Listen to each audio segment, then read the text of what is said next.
Name of missing person. Don't you have this written down somewhere? I've answered it 1,000 times. Name of missing person, please. You've been in touch with our embassy down there? Well, Senator, all they seem to know is that my son is missing. Date of disappearance. He's been gone 2 weeks. He could be hurt or tortured. Time of disappearance. I looked for him everywhere. He's just gone. Vanished.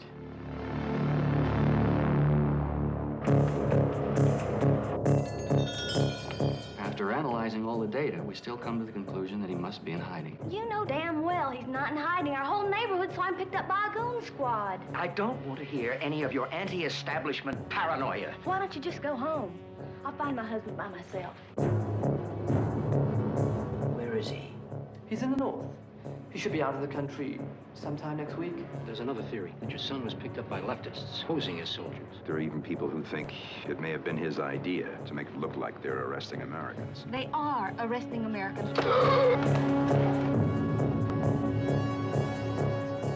What stupid thing did Charles do? He was a bit of a snoop. Your son's a pretty popular guy around here. Poked his nose around in a lot of dangerous places.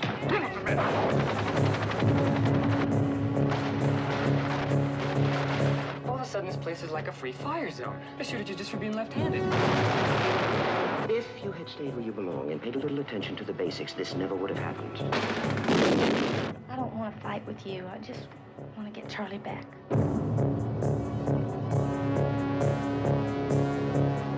What kind of world is this?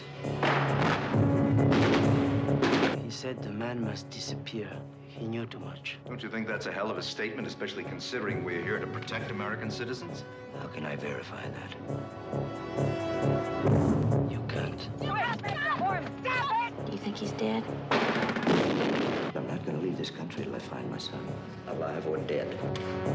Just go anywhere, in any way. You can tie my hands, you can blindfold me. I just want my boy back. He's the only child I have.